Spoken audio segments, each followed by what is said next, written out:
Well, about 18 years ago, we started a not-for-profit called FIRST, which is an acronym for Inspiration and Recognition of Science and Technology. The theory at the time, and even more so today, was that despite popular opinion to the contrary, most kids really are scientists. They really love to discover new things, check their theories out, poke at the world, see what happens. But we have a society that does a couple of things that I think are constantly gnawing away at kids' perspective on science and technology. Number one, we have created in this media-driven culture of ours an obsession with two places from which we create all the role models: the world of sports and the world of entertainment. The NBA, the NFL, and Hollywood are where all the role models seem to come from, on television, billboards, newspapers, magazines, nonstop. The second thing we do is we turn science and engineering from a curiosity-based activity to something that gets judged, something that gets measured. Kids are intimidated by the way science and technology is presented. It's made, frankly, quite boring, and it becomes part of a curriculum that chases particularly women and minority away.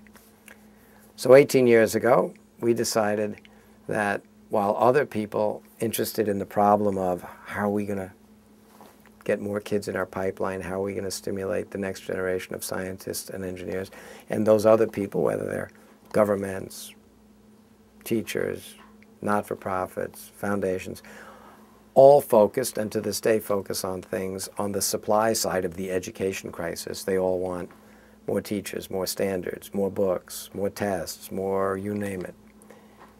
We said, let's take the contrarian view that the reason so few kids are doing well in math and science, or even choosing to study it at all in this country, is not, in fact, an education crisis, and it's not about a limitation on supply.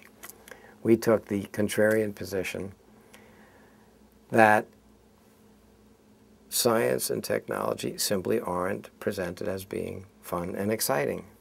We took the position it's not a supply problem at all, it's a demand problem, or lack of it, among kids. And we took the position it's not an education problem, it's a culture problem. In the culture of America, in a free culture, you get what you celebrate. And in this culture, we have, to obsession, become a group that celebrates sports heroes and entertainment heroes.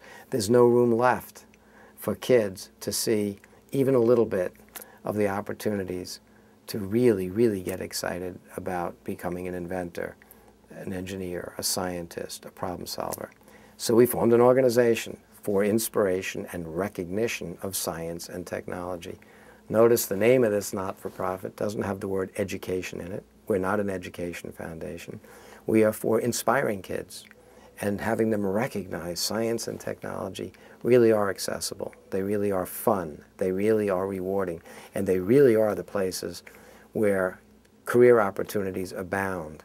Most kids today that will dribble a ball hour after hour, dreaming of being the next Shaquille O'Neal, most of these kids have virtually no chance of ever making a career in professional sports. But any kid that's willing to spend any reasonable number of hours a day or even per week studying math, studying physics, studying engineering, studying science, can have literally an unbounded set of opportunities for careers in science, in technology. But they don't know it, and our culture works hard at preventing them from knowing either how much fun it is, how rewarding it is, or how accessible it's going to be. So FIRST is about changing kids' perspective, particularly women and minorities, and frankly changing the perspective of our society and our culture about what's important.